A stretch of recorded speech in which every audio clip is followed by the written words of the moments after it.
और कैसे बनाता था।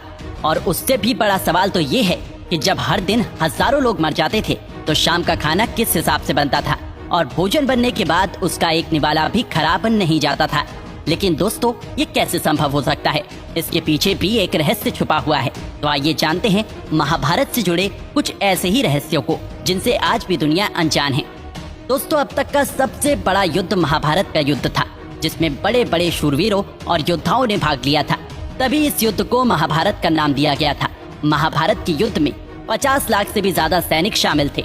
लाखों सैनिक तो रोज अपनी अपनी सेनाओं की तरफ से लड़ते हुए मारे जाते थे। महाभारत की लड़ाई शुरू होने से पहले इस कुरुक्षेत्र के मैदान में भगवान श्री कृष्ण ने अर्जुन को सांसारिक मोहमाया का ज्ञान भी दिया था। इसी भगवत गीता को आज पूरे भारतवर्ष का सबसे पुराना और पवित्र ग्रंथ माना जाता है। महाभारत हिंदुओं का एक प्रमुख काव्य ग्रंथ है। ये काव्य ग्रंथ भारत का अनुपम धार्मिक, पौराणिक, ऐतिहासिक और दार्शनिक ग्रंथ है। महाभारत ग्रंथ का लेखन भगवान श्री गणेश जी ने महर्षि वेदव्यास को सुनकर किया था। महाभारत के दौरान पहले दिन से लेकर आखिरी दिन तक उडुपी नरेश ने खाना बनाने से लेकर योद्धाओं को खाना खिलाने तक की अहम भूमिका निभाई थी। सभी योद्धाओं के लिए उन्होंने बराबर भोजन का प्रबंध किया। उनकी कुशलता ऐसी थी कि दिन के अंत तक एक भी अन्न का दाना बर्बाद नहीं होता था। जैसे जैसे दिन बीतते गए, योद्धाओं की संख्या भी कम होते गई। दोनों ओर के योद्धा ये देखकर हैरान हो जाते थे कि दिन के अंत तक उडुपी नरेश केवल उतने ही लोगों का भोजन बनाते थे जितनी वास्तव में युद्ध के बाद जीवित होते थे। किसी को समझ नहीं आ रहा था कि आखिर उन्हें ये कैसे पता चल जाता है कि आज कितने योद्धाओं की मृत्यु होगी। इतनी विशाल सेना के भोजन का प्रबंध करना अपने आप में ही एक आश्चर्य था, और उस पर भी इस प्रकार का प्रबंध कि अन्न का एक भी दाना बर्बाद न हो, ये तो किसी चमत्कार से कम नहीं था।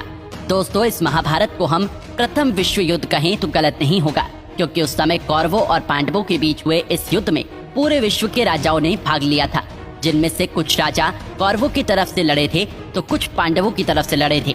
महाभारत में अर्जुन के सारथी रहे श्री कृष्ण भी पांडवों की तरफ से ही योद्धा में अपना योगदान दे रहे थे। वो अर्जुन के सारथी बने थे, पर उन्होंने महाभारत में शस्त्र न उठाने की प्रतिज्ञा ली थी, क्योंकि अगर महाभारत में श्री कृष्ण शस्त्र उठा लेते तो पूरा महाभारत एक ही दिन में खत्म हो जाता। दोस्तों, शायद आप में से बहुत लोगों को ये पता होगा कि श्री बलराम और रुक्मणी ये दो ही ऐसे व्यक्ति थे जिन्होंने महाभारत युद्ध में भाग नहीं लिया।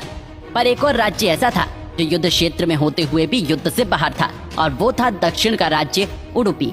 महाभारत में वर्णित कथा के अनुसार जब उडुपी के राजा अपनी सेना समेत कुरुक्षेत्र पहुँचे तो कौरव और पांडव दोनों उन्हें अपने अपने पक्ष में लाने का प्रयत्न करने लगे, क्योंकि उडुपी के राजा एक ताकतवर और बुद्धिमान राजा थे।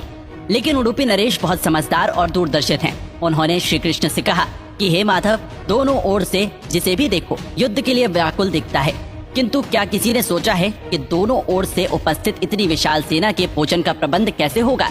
तब इस पर श्री कृष्ण ने कहा, महाराज, आपने बिल्कुल सही सोचा है। आपके पास इसकी कोई योजना है या आप इस बारे में कुछ सोच रहे हैं? अगर आपके मन में इस बारे में कोई योजना है तो कृपया आप बताएं। उसके बाद उडुपी नरेश ने कहा, वासुदेव, सत्य तो ये है कि भाइयों के बीच हो रहे इस युद्ध को मैं उचित नहीं मानता, इसलिए इस युद्ध में भाग लेने की मेरी कोई इच्छा नहीं है, किंतु ये युद्ध अब टाला भी नहीं जा सकता। इसी कारण मेरी ये इच्छा है कि मैं अपनी पूरी सेना के साथ यहाँ उपस्थित समस्त सेना के भोजन का प्रबंध करूँ। इतना कहकर उडुपी नरेश युद्ध में दिलचस्पी न दिखाते हुए दोनों तरफ की सेनाओं के लिए भोजन के प्रबंध में जुट गए। दोस्तों, 18वें दिन जब युद्ध समाप्त हुआ और पांडवों की जीत हुई तो युधिष्ठिर का राज्य अभिषेक किया गया।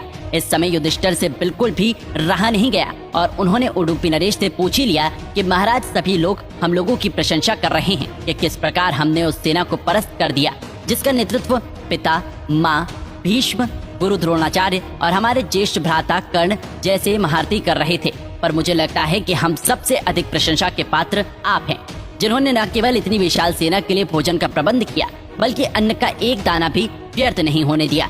मैं आपसे इस कुशलता का रहस्य जानना चाहता हूँ। इस पर उडुपी नरेश ने कहा, सम्राट, आपने जो इस युद्ध में विजय पाई है उसका श्रेय आप किसे देंगे?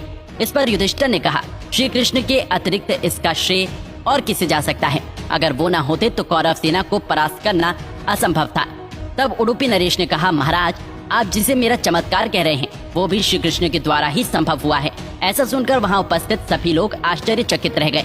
तब उडुपी नरेश ने इस रहस्य पर से पर्दा उठाया और कहा, महाराज, श्री कृष्ण प्रतिदिन रात्रि में मूंगफली खाते थे और मैं प्रतिदिन उनके शिविर में मूंगफली गिन के रखता था और उनके खाने के बाद गिनकर देखता था। कि उन्होंने कितनी मूंगफली खाई है।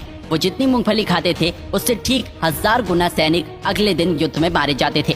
अर्थात अगर वो 50 मूंगफली खाते थे तो मैं समझ जाता था कि अगले दिन 50,000 सैनिक युद्ध में मारे जाएंगे।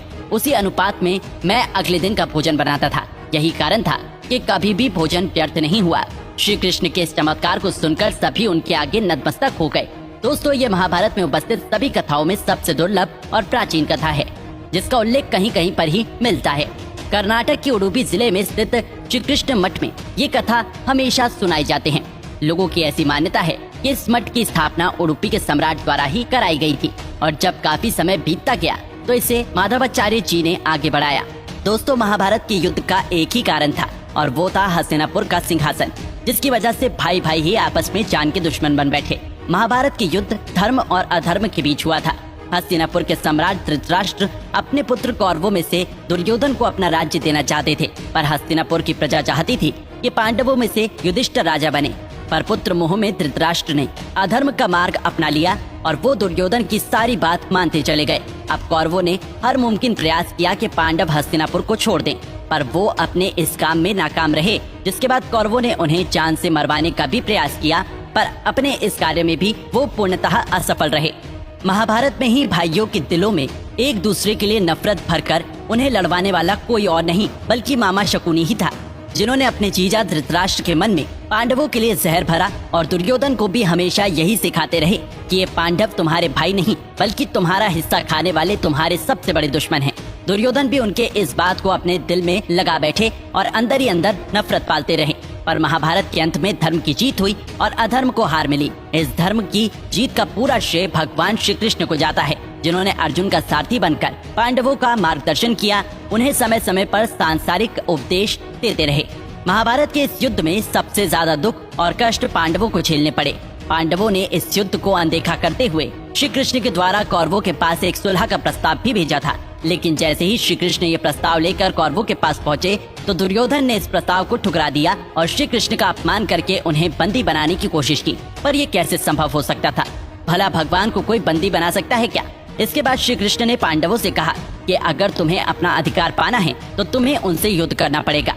जिसके बाद युद्ध का ऐलान हुआ और कौरवों और पांडवों की सेना कुरुक्षेत्र के मैदान में आमने सामने आई और भीषण युद्ध हुआ, जिसमें पांडवों की जीत हुई। तो दोस्तों, आपको ये वीडियो कैसा लगा हमें नीचे कमेंट करके जरूर बताइएगा। और अगर आपको ये वीडियो अच्छा लगा हो तो इसे लाइक करिएगा, शेयर करिएगा ज्यादा से ज्यादा लोगों तक।